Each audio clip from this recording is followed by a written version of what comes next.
자, 1번 문제 보겠습니다.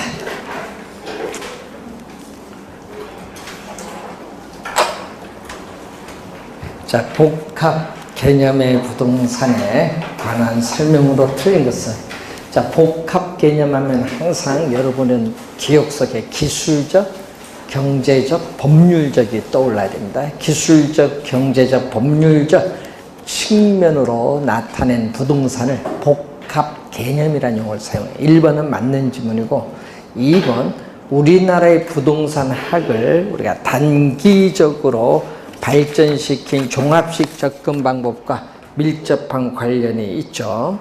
그래서 어떻게 돼요? 2번 맞죠?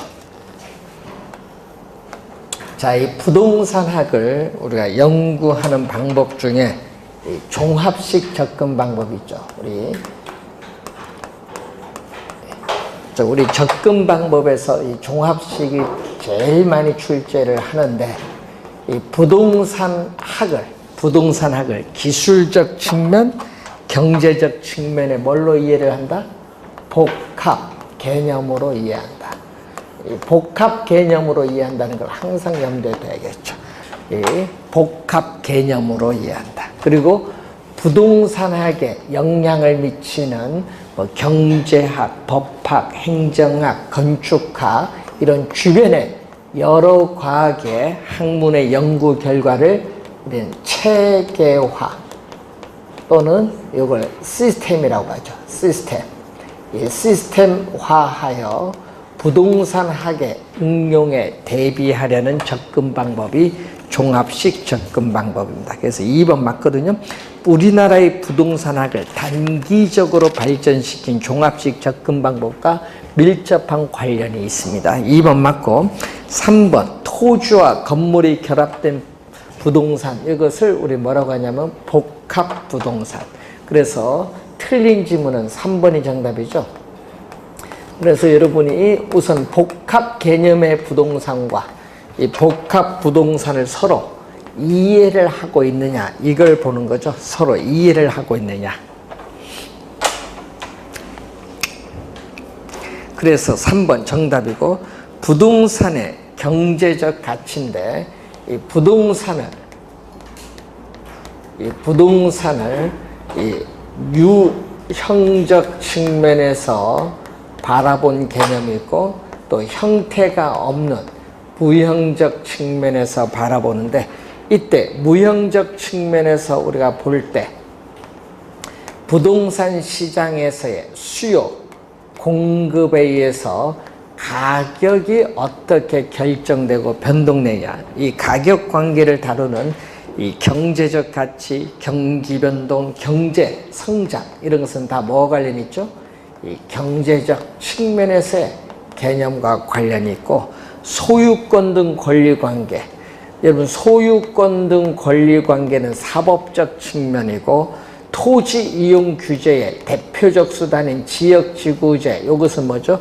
우리는 공법적 측면에서 바라보는 이 개념은 법률적 측면에서 바라본 개념이 있죠. 자, 유형적 측면에서는 뭐죠? 토지의 지질이라든지 지세, 집안 등의 상태로 바라보는 이 개념을 기술적 개념이고, 이 기술적, 경제적, 법률적 개념을 우리 나타낸 이 개념을 복합 개념의 부동산이다. 그래서 복합 부동산과 복합 개념의 부동산은 다른 용어죠. 3번 정답입니다. 자, 2번 문제로 갑니다. 자, 2번 문제가 나왔는데, 자, 주택 법령상 주택의 정의에 관한 설명으로 틀린 것은 1번은 주택 개념이죠. 이 세대 구성원이 장기간 독립된 주거 생활을 할 수 있는 구조로 된 건축물의 전부 또는 일부 및 그 부속 토지를 말합니다. 주택 개념이고, 자, 2년 전 27회 시험에 준주택 개념이 출제했었죠. 준주택이니까 주택이 준하는 거잖아요. 그래서 주택 외에 건축물과 그 부속 토지로서 주거시설로 이용 가능한 시설, 대표적으로 요즘 오피스텔이나 실버주택이 대표적인 준주택이죠. 자, 공동주택은 건축물의 벽, 복도, 계단이나 그 밖의 설비 등의 전부 또는 일부를 공동으로 사용하는 각 세대가 하나의 건축물 안, 뭐 우리가 몇 동 있잖아요. 이렇게 하나의 건축물 안에서 각각 독립된 주거 생활을 할 수 있는 구조로 된 주택을 공동주택 개념이 나와 있고, 민영주택은 국민주택을 제외한 주택을 말합니다. 5번이 정답인데 300세대 밑줄, 여러분 300세대는 항상 염두에 두시고 300세대 미만의 국민주택 규모에 해당하는 주택으로서 단지형 연립주택, 단지형 다세대주택, 원룸형 주택으로 구분하는 거, 이거 뭐죠? 우리는 도시형 생활주택. 여러분 2년 전에 도시형 생활주택 두 문제에 걸쳐서 나왔잖아요. 우선 도시형 생활주택은 우선 분양가 상한제 적용 주택이 아니다. 꼭 기억해야 됩니다. 분양가 상한제 적용 주택이 아니다. 2년 전에 또 정답으로 출제했어요. 하여튼 도시형 생활주택입니다. 도시형 생활주택. 5번 정답. 자, 3번. 자, 이 토지의 자연적 특성인 부증성에 대한 설명 중 옳은 것은, 자, 이 부증성입니다. 이 토지의 생산비를 투입을 하여도 자연적으로 주어진 토지의 절대량, 면적은 결코 증가시킬 수 없다. 그래서 뭐죠? 비생산성을 말합니다. 자, 우선은 토지는 유한해요. 그렇기 때문에 도시 토지로 인구가 집중됨에 따라 수요는 증가하는데 공급이 부족이 돼요. 그래서 집가가 뭐가 돼? 급등하기 때문에 토지용을 집약화시킨다. 집약화라는 용어가 나오면 뭐와 관련이 있어요? 부증성과 관련이 있어요. 여러분 도시 내에서 건물이 고층화되는 걸 얘기하거든요. 집약화. 시험에는 또 뭘로 출제를 많이 하냐 하면요, 조방으로 많이. 농촌, 여러분 도시 지역이 아닌 비도시적인 농촌에서 많이 활용하는 게 조방적이죠. 조방화가 아니라 뭐죠? 집약화. 시험에 조방, 집약 진짜 많이 출제를 해요. 우선 집약화. 첫 번째는 맞고, 토지에 독점 소유욕을 발생시키죠. 왜냐? 이 부증성 자체가 이 면적이 뭐 한다? 유한하잖아요. 면적이 유한 또는 수량이 고정돼서요. 이 절대량 면적은 증가시킬 수 없잖아요. 자, 유한하기 때문에 뭐를 발생시킨다? 독점 소유욕이 나타나죠. 독점 소유욕을 우리가 발생시킵니다. 이것도 관련이 있고, 자, 감가상각 이론을 적용하지 못하는 것은 뭐와 관련이 있죠? 영속성. 시간이 경과하여도, 토지를 사용하여도 토지는 소모되거나 마멸되지 않는 특성이죠. 그래서 토지가 우리는 비소모적 재화입니다. 자, 비소모적 재화이기 때문에 이 물리적 측면에서의 감가상각 이론은 적용되지 않는다. 요거는 뭐와? 영속성. 토지의 양적 공급을 제한하죠. 면적에 유한하고 수량이 고정되니까 양적인 또 공급을 제한합니다. 양적으로 토지는 절대적으로 양을 늘릴 수 없거든요. 양적 공급을 제한하는 것. 또 뭐죠? 부증성이고, 또 시간이 경과하기 때문에 어떻게 돼요? 토지에 있어서의 희소성이 점점 가중화가 된다. 이것도 우리는 부증성이고, 그래서 부증성에 대한 내용 확인해 두시고, 부동산 활동을 국지화가 뜨면 부동성입니다. 그래서 정답은 3번 3개입니다. 아직도 이런 문제 틀리시면 안 됩니다. 자, 4번 문제로 갑니다. 자, 4번 문제. 부동산 수요와 공급에 관한 설명으로 틀린 것은 금리가 높을수록 소비자의 이자 부담이 높아지죠.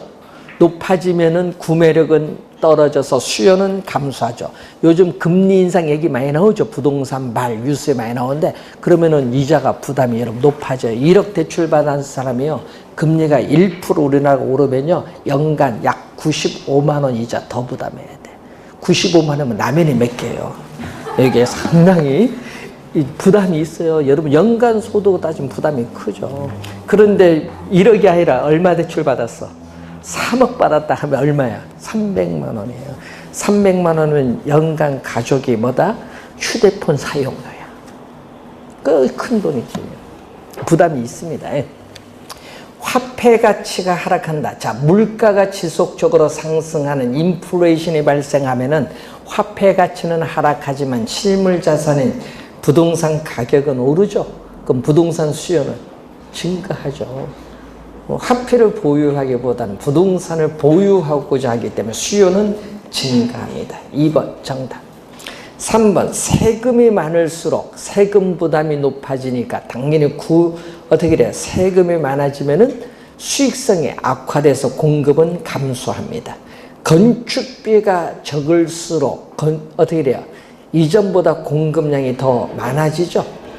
자, 금리가 높을수록 이 생산자의 이자 부담도 높아지니까 수익성이 악화돼서 공급은 감소한다. 2번 정답입니다. 자, 5번 문제 이런 게 좀 우리가 시험에 나올 때 주의를 많이 하셔야 되는데 이제 본인 시험은요 5번 이런 문제를 우리가 많이 출제를 합니다. 아파트 수요와 공급에 관한 설명으로 틀린 것은 아파트 수요와 공급이죠. 그럼 아파트 동그라미 치면 되겠죠. 자, 그러면은 왜 그러면 여러분 시험 문제에 항상 우리 시험 문제 나올 때 보면은 주의를 많이 해야 될 용어가 있잖아요. 예? 자, 공급 곡선은 일반적으로 우상향한데 예를 들어서 아파트 가격이 오르면은 건설업체 입장에서는 어떻게 돼요? 수익성이 좋아지니까 공급을 이렇게 늘리겠죠? 공급의 법칙에 따라. 그럼 이때 이 A점이 뭐를 따라서? 이 A점이 공급 곡선을 따라서 B점으로 이동해요. 이렇게 공급 곡선 상에서 이동하는 것을 우린 전문용어로 뭐라고 하냐면은 공급 양의 변화다. 공급 곡선 상에서 이동할 때를 공급 양의 변화. 그래서 첫 번째는 공급 양의 변화입니다. 그래서 맞는 지문이죠. 상이라는 걸 항상 염두에 두시고, 두 번째, 아파트 담보대출 금리가 하락하면 또 이자 부담이 낮아져요. 구매력은 높아지니까 수요는 증가합니다. 자, 아파트 가격이 상승할 것이라 예상이 된다. 예상의 동그라미. 미래에 대한 예상이 나왔거든요. 가격이 오를 것이라 예상되면 현재 싸죠. 여러분 아파트 2년 뒤에 1억 오른다. 그러면 현재 살래요? 오른다면 살래요? 현재 사야죠. 현재 수요가 증가합니다. 현재 수요가 증가하니까 수요 곡선은 우측으로 이동한다. 우측이 포인트인데 맞는 질문. 건축 원자재의 가격이 상승하면은 건축비가 상승하기 때문에 이전보다 공급량이 줄어들어요. 공급이 감소입니다. 공급의 감소는 공급 곡선이 왼쪽 좌측으로 이동합니다. 그래서 또 맞는 지문이고, 5번 이런 거 주의해야 되는데, 대체제, 올해 시험에 대체제 나올 때 신경 많이 써야 돼요. 자, 수요 측면에서 이 대체제인 오피스텔 가격이 상승하면 어떻게 돼요? 자, 대체 관계에 있는 오피스텔 가격이 뭐 한다면? 상승했죠. 대체적인 오피스텔 가격이 상승하면은 아파트 가격은, 자, 여러분 아파트 가격은 오피스텔 가격이 오른 것만큼 상대적으로 싸 보이거든요. 상대적으로 싸면은 어떻게 돼요? 싸면은 소비자는 뭐 한다? 수요를 증가시키죠. 아파트에 대한 수요가 뭐 한다? 증가를 해요. 수요가 증가하면 시장에서 수요가 증가하면은 아파트 가격도 뭐 한다? 상승한다. 이게 중요 포인트예요. 시험 문제 요까지 알아야 돼요. 수요가 증가하면 가격은 상승한다는 거. 시험 문제는 아파트 가격 하락한다도 잘 내죠. 주의해야 됩니다. 5번 정답. 자, 6번 문제로 갑니다. 자, 아직까지 이런 문제는 한번 많이 틀리시더라고요, 이제. 자, 6번 문제 보시면은 아파트 공간에 대한 우리가 수요의 가격 탄력성은 0.5다. 자, 분모는 뭐죠? 자극을 주는 가격. 아파트 가격 변화율. 아파트 가격 변화율에 대해서 아파트에 대한 수요량의 변화율이 여기 얼마죠? 0.5다. 자, 소득 탄력성. 소득 탄력성은 소득의 변화율에 대해서 아파트에 대한 수요량 변화율을 물어요. 요 값이 얼마다? 2.0다. 자, 우선은 수요소득 탄력성이 0보다 크면 수요소득 탄력성이 0보다 크면 뭐가 돼요? 0보다 크면은 정상제라는 것을 염두에 두시고, 자, 아파트 가격은 몇 프로? 10% 뭐 했다?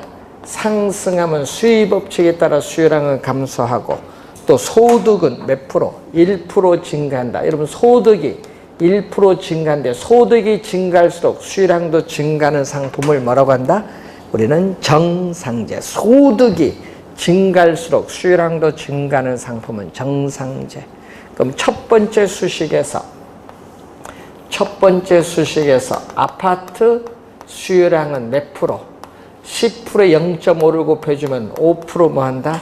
감소하죠. 감소하고, 두 번째 수식에서 아파트 수요량은 1%에서 2를 곱해주니까 몇 프로? 2% 뭐 한다? 증가하죠. 2% 수요량은 증가합니다. 그러면 결론적으로는 뭐죠? 결론적으로는 아파트 수요량은 어떻게 돼요? 5% 줄어든 거 마이너스 5%고 5% 증가는 플러스 2%인데 두 개 더하면 뭐야? 마이너스 3%니까 3% 뭐 한다? 감소하겠죠. 그래서 수요량은 3% 감소한다. 4번 정답.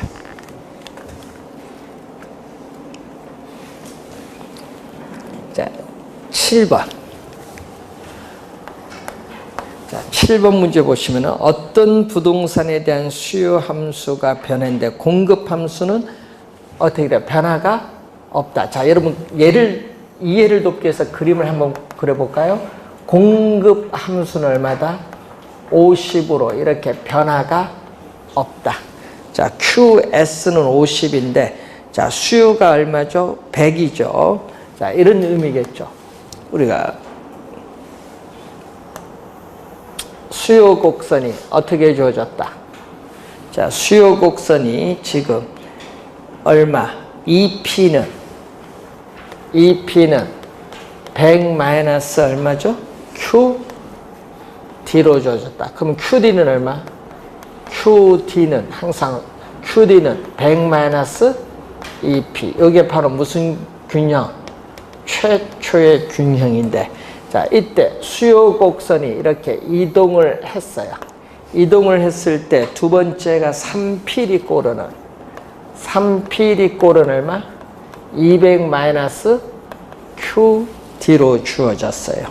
그럼 여기서 QD는 얼마?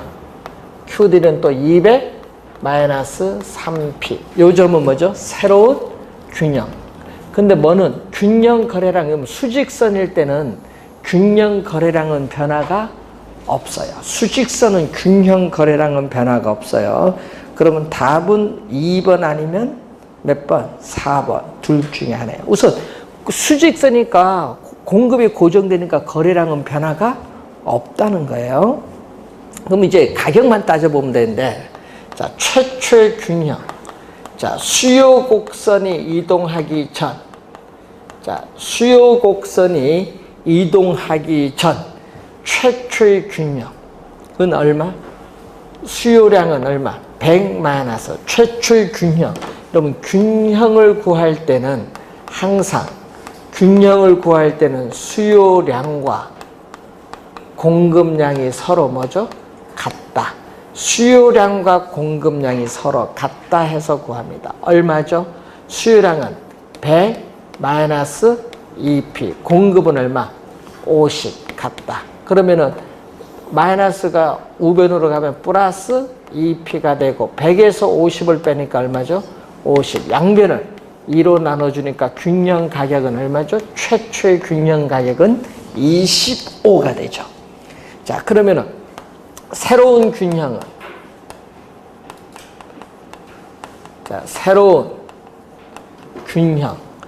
새로운 균형은 어떻게 돼요? 수요량 얼마? 수요량 200 마이너스 3P, 공급은 55로 변화가 없죠. 또 넘어가면은 3P는 200에서 50 빼니까 150, 양변을 3으로 나눠주니까 균형 가격은 50, 여기에 50이죠. 그러면 균형 가격은 25에서 50을 얼마만큼? 25만큼 상승하고 균형 거래량은 변화가 없다. 2번 정답.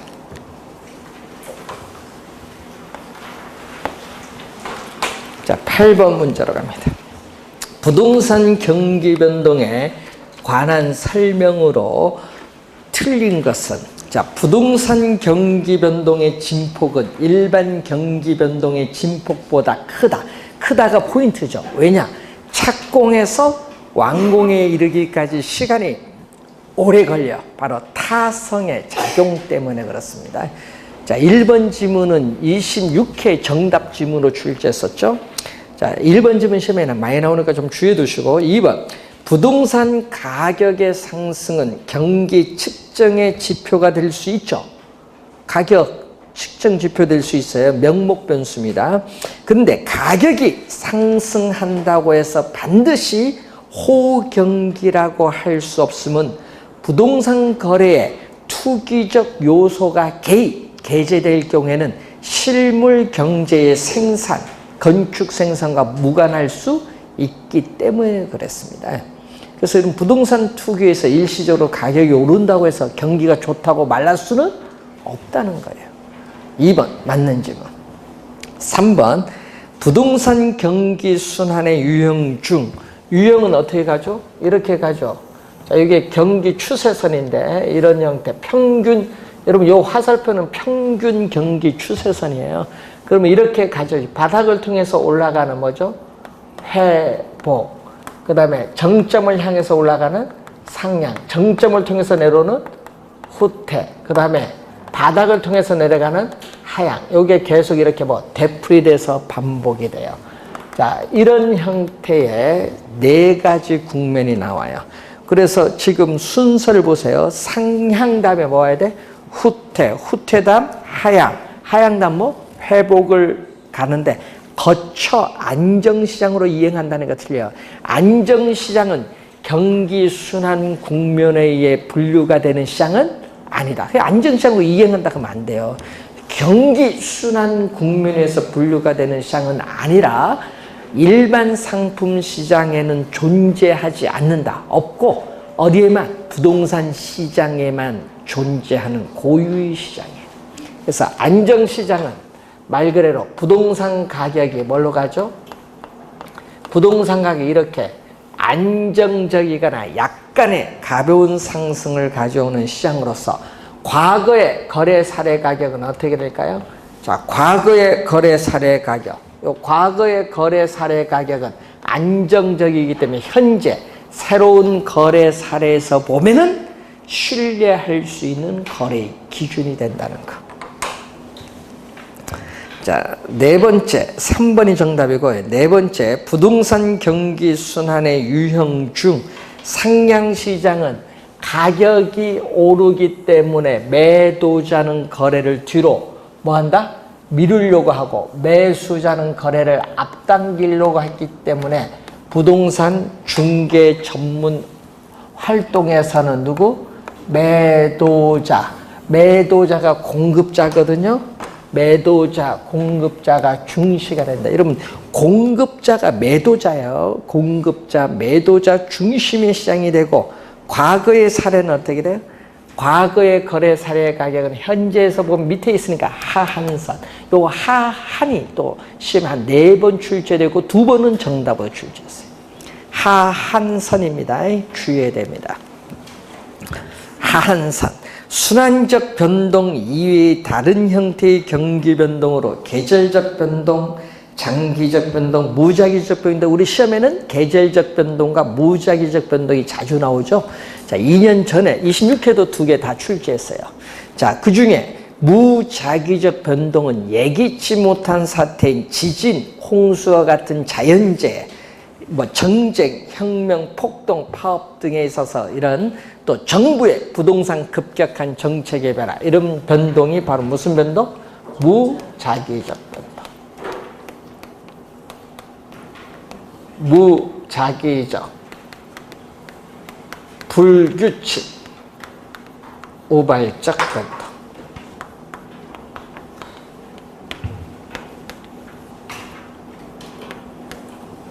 항상 우리는 예기치 못한 사태. 자, 예기치 못한 사태론에서 나타나는 비순환적인, 비주기적인 경기 변동을 말합니다. 3번 정답이죠. 자, 9번 문제는 어려운 문제는 아닌 것 같은데 왜 정답률이 9%야, 9%. 너무 많이 틀리신 것 같아요. 할당 효율적 시장과 부동산 정보의 관계를 설명한 것 중 틀린 거. 자, 여러분 계산 문제 6번, 7번은 그래도 반은 맞았는데 왜 요거는 10%가 맞았을까? 계산도 아닌데. 부동산 거래에 사고 팔 때 공인중개사가 개입을 하는 것은 부동산 시장에서의 정보가 비공개되어 시장이 불안전하기 때문에 그렇습니다. 1번은 맞는 지문이지. 자, 2번 완전 경쟁 시장이나 이와 유사한 강성 효율적 시장.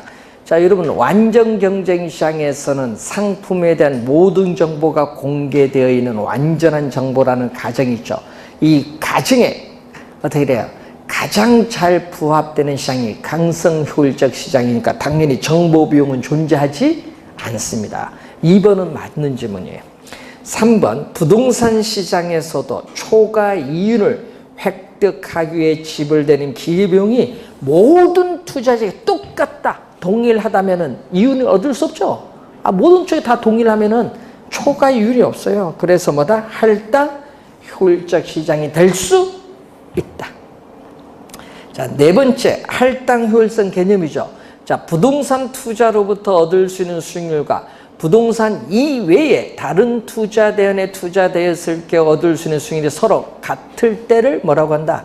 할당적 효율성. 같다가 포인트죠. 그래서 5번이 정답인데, 일부 투자자가 다른 사람보다 값싸게 정보를 획득하여 초과이익을 얻을 수 있는 것은 할당 효율적이라기보다는 시장이 불안전하기 때문. 여기 틀렸잖아요. 시장이 불안전하고 독점적이기 때문이 아니라 할당 효율적이지 못하기 때문. 할당 효율적이지 못하기 때문. 그래서 5번 지문은 또 많이 설명했는데 5번은요 또 다른 말로 5번을 다른 말로 고치면요, 만약에 부동산 시장이 뭐라면 할당 효율적이라면, 이제 또 다른 말로 고치면은 부동산 시장이 할당 효율적이라면 가정을 했어요. 그럼 부동산 시장에서 자, 특정 투자자는 어떻게 돼요? 부동산 시장에서의 특정의 투자자는 뭐를 얻을 수 없다?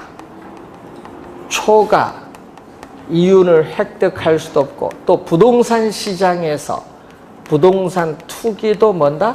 발생하지 않는다. 항상 가정을 했거든요. 가정을 했을 때 결론은, 뒤에는 결론이에요. 초과 이윤도 없고 투기도 발생하지 않는다. 이걸 말을 바꿨잖아요. 그럼 특정의 투자자가 부동산 시장에서 초과 이윤을 얻을 수 있는 것은 할당 효율적이지 못하기 때문이다. 5번 정답.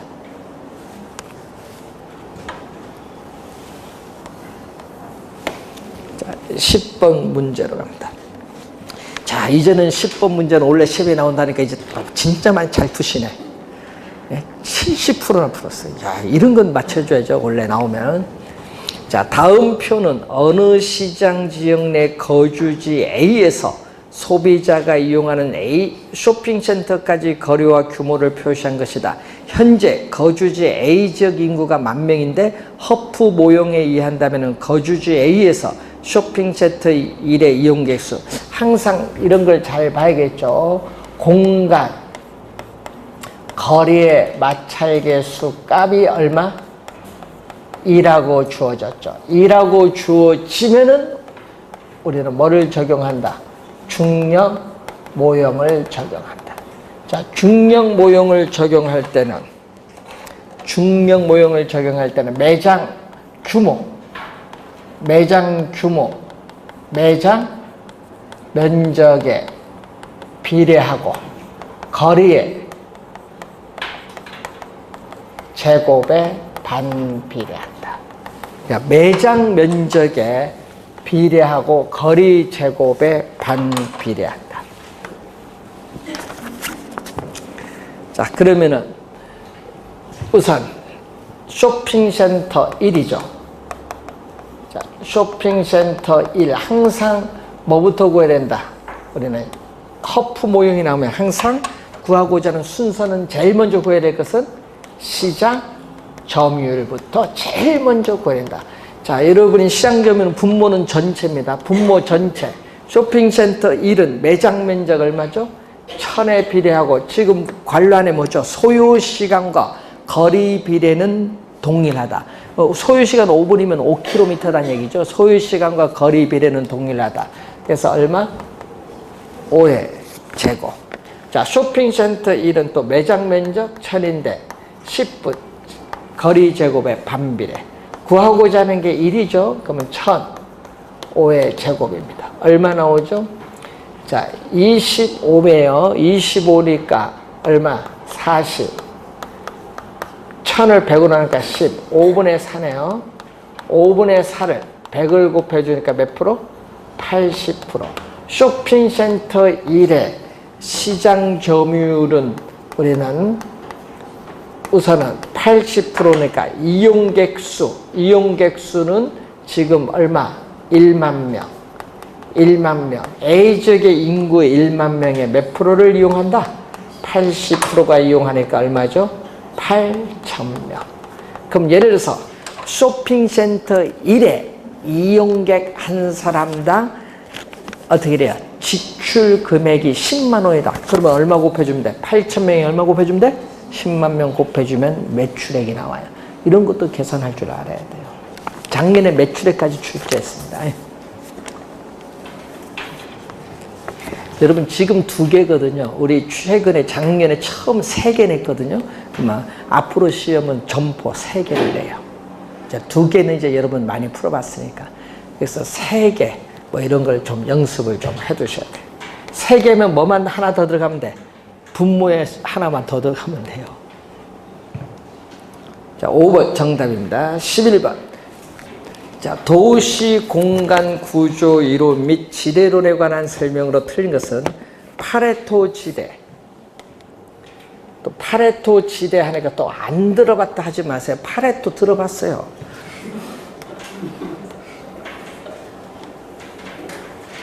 수요, 공급이 주어졌을 때 시장에서의 수요 공급이 만나는 점이 균형 가격과 거래량이에요.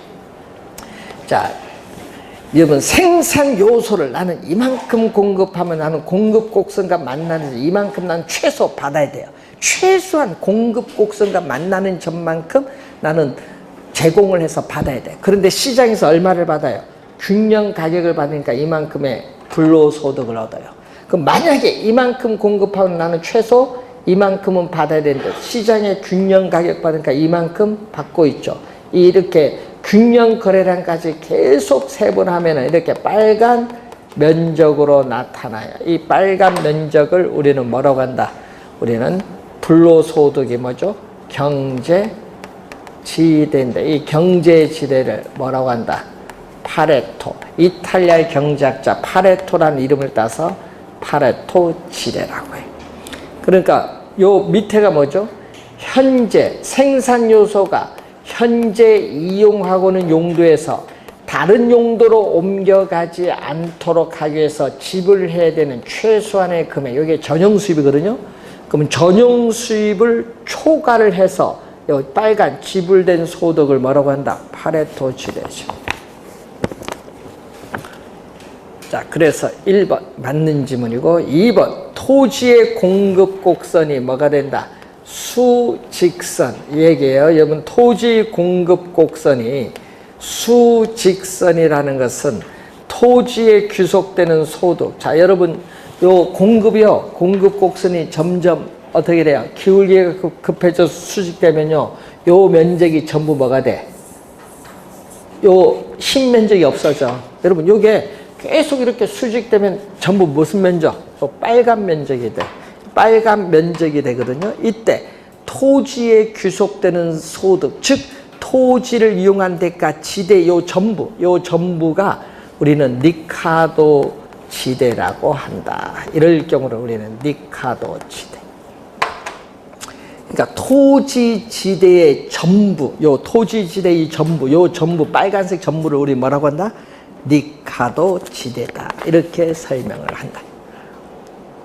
명칭이 붙은 거예요. 그러니까 어떻게 돼요? 이때는 전용 수입은 없고 총 수입이잖아요. 여기 요 가격과 뭐를 균형 거래량 곱하면 이게 바로 뭐가 돼? 총 수입이잖아요. 총 수입 전체가 경제 지대가 될 때를 리카도 지대라고 한다. 이 말이죠. 자, 3번. 1, 2번 몰라도 3번만 알면 풀죠. 뭐죠? 마르크스는 토지 소유 자체가 지대를 발생시키는 요인이라 할지라도 한계지에서는 지대가 발생하지 않는다. 여러분 마르크스는 한계지 또는 한계지 범위 밖에 있는 토지라 할지라도 토지 소유자가 지대를 요구하면 지대를 지불해야 돼요. 그래서 한계지에서도 지대가 발생한다고 주장한 학자가 누구야? 마르크스지. 3번만 알아도 풀려죠. 3번 정답입니다. 4번 다수 산업일 경우에 시장에서의 지대 곡선은 지역별로 가장 높은 입찰지대. 여러분 가장 높은 입찰지대 뭐예요? 가장 높은 입찰지대는 토지 용자가 가장 높게 지불할 수 있는 최대 금액인데 이 가장 높은 입찰지대를 낼 수 있는 그 산업에 입찰지대 곡선을 연결한 곡선을 우린 전문용어로 시장지대 곡선이라고 합니다. 또 용어 하나 또 나왔어요. 가장 높은 입찰지대 곡선들을 또 연결한 곡선이다. 해리스 울만의 다핵 이론에서는 어떤 이질적인 활동은 서로 이해가 상반돼요. 상반되니까 같은 지역 내에 입지하기가 어려워요. 양립하기 어렵다는 얘기죠. 입지적 비양립성이 나타납니다. 그래서 맞는 지문. 그럼 동질적인 활동은 뭐예요? 동질적인 활동은 같은 업종의 활동은 모여야 돼. 같이 모여서 이익을 추구해야 돼. 같이 모이는 걸 뭐죠? 한 장소에 모이는 걸 우리는 집적이라는 집적함으로써 이익을 추구합니다. 집적 지향성을 추구합니다. 그래서 정답은 3번이 정답이 되겠습니다. 자, 많이 맞추시네요. 이제는 키워드를 잘 보세요. 여러분 항상 공부할 때요, 우리 개론 시험에 나올 때 정말 안 들어본 용어가 나왔다. 한 번 내 귀에 안 들어봤다. 수업 시간에. 그러면 그 지문은 우선은 생각하지 말고 다른 지문에서 답을 찾도록 한번 해보세요. 다른 지문 봤는데 거기서 내가 보기에 확실하다. 그러면 그 지문이 답이야. 작년에 그렇게 냈거든요. 작년에 여러분 안 들어본 지문이 답이었어. 작년에는. 그러니까 여러분이 개론 안 들어본 지문이 나오면요, 여러분 당황해요. 당황하지 마세요. 들어본 지문이냐 안 들어본 지냐 그거 판단하시면 돼. 그게 제일 많이 나오는 게 어린 과목인 줄 아세요? 공법이야. 예? 여러분 공법 시면 치 난리야. 예? 공법 행정법 교수가 출제를 하는데 행정법 교수들이 출제를 하면은 여러분의 지식 아무 관계 없어요. 법령 갖고 딱 해서 그걸 뽑아내잖아요. 법령 규칙까지 나오는 게 뭐 도정법 같은 건 규칙까지 막 나오니까 어렵지. 그 교수도 못 풀어. 법 봐야 돼. 그런 걸 맞으려고 공부하는 사람이 대단한 사람들이야. 그런 거 틀려주는 게 예의지. 그러니까 보세요. 그런 거 봐야지. 안 보던 지문 나왔다. 그럼 생각하지 말고 보던 지문에서 답을 찾아 생각을 하지. 정답은 어디서 묻겠어? 영역 규칙에서 묻겠어? 교수들이? 법에서 묻지 항상. 기본적인 걸 알아야 돼. 안 보던 지문에 너무 헷갈려하지 마시고 그거는 무슨 무시하고 보던 지문 많이 보세요. 개론도 마찬가지. 여러분 시험에 가면 그것 때문에 막 갑자기 멘붕이 가서요 머리가 텅 비세요. 본 시험에 가면 그런 걸 당황하지 말도록 합니다. 자, 12번 문제로 갑니다. 부동산 시장에 대한 정부의 공적 개입의 필요성, 규제 방법, 올해 또 출제를 하는데 정부가 시장에 개입하는 근거, 방법 이런 거 원래 출제 반드시 합니다. 이런 건 잘 보셔야 되는데 사적 편익보다 뭐가 크다? 사회적 편익이 크면 요거는 편익이 나오면 외부 효과인데 소비죠. 자, 여러분 교육 서비스, 독감 여러분 예방 주사에 대한 우리는 이런 건데 이 사적 편익보다 사회적 편익이 크면요 어떻게 돼? 이건 소비에 있어서 뭐가 된다? 소비 과정에 있어서 무슨 효과? 정의 외부 효과, 외부 경제. 여러분 하여튼 정의 외부 효과든 부의 외부 효과든 시장에 실패가 발생한 거예요. 시장에 실패가 발생했으니까 자원을 효율적으로 배분하기 위해서 정부가 뭐다? 개입을 해야 한다는 겁니다. 어떻게 개입을 해요? 쉽게 얘기해 보조금 지급하거나 세금 부과해서 개입하죠. 자, 2번 시장 기능으로 달성하기 어려운 소득 재분배, 공공재, 도로, 철도 등의 공공재를 공급하고 경제 성장, 안정화를 달성하기 위해서 정부의 개입이 필요합니다. 자, 2번은 거시적 측면이죠. 자, 3번 토지 소유자 입장에서 효율적인 토지 이용이라 할지라도 주변 토지용과의 공간적 부조가 생길 수 있다. 예를 들어서 여러분이 주변 토지용, 주거용과 뭘로? 공업용으로 이용되면 둘 다 이용이 어울리지 않죠? 부조화가 생겨요. 부조화가 생기니까 뭐를 없애줘야 돼, 여러분은? 공업용을 없애줘야 될 거 아니에요. 그러면 이 지역이 뭘로? 전용 주거적으로 지정함으로써 어떻게 돼요? 공업용을 없애는 거예요. 그래서 정부의 개입이 필요하죠. 예, 전용 주거적으로 지정하기 위해서 개입이 필요하죠. 지역지구제의 목적은 토지 이용에 수반되는 정이 아니라 뭐죠? 바람직스럽지 못한 토지 이용 활동이 부의 외부 효과를 뭐다? 제거하거나 감소하죠. 자, 부의 외부 효과를 제거, 감소시키는 것을 목적으로 한다. 자, 시험에 벌써 2번 출제를 했는데 요 부와 정 플러스가 아니라는 거. 지역지구제는 이것도 2번 출제했거든요. 지역지구제는 사적 시장이 외부 효과의 문제를 효율적으로 해결하지 못할 경우에 정부에 의해서 부동산 시장에 개입을 해서 채택되는 어떻게 돼? 부동산 규제의 한 방법이 바로 뭐다? 지역지구제입니다. 자, 5번 부동산 시장은 자, 여러분이 시장에서 정보를 많이 가진 사람과 적게 가진 사람의 양적인 이 정보의 차이를 비대칭성이라고 해요. 그래서 시장에 실패가 발생하기 때문에 어떻게 돼요? 자원을 효율적으로 배분하기 위해서 정부의 개입이 필요합니다. 그래서 5번 맞는 질문입니다. 여러분, 우리 정보의 비대칭성은요, 우리 특히 자동차 시장, 보험 시장에서 많이 특히 중고차 시장 이런데, 그리고 보험 시장에서 많이 나타납니다. 자, 13번 문제 잠시 쉬고 시작하겠습니다.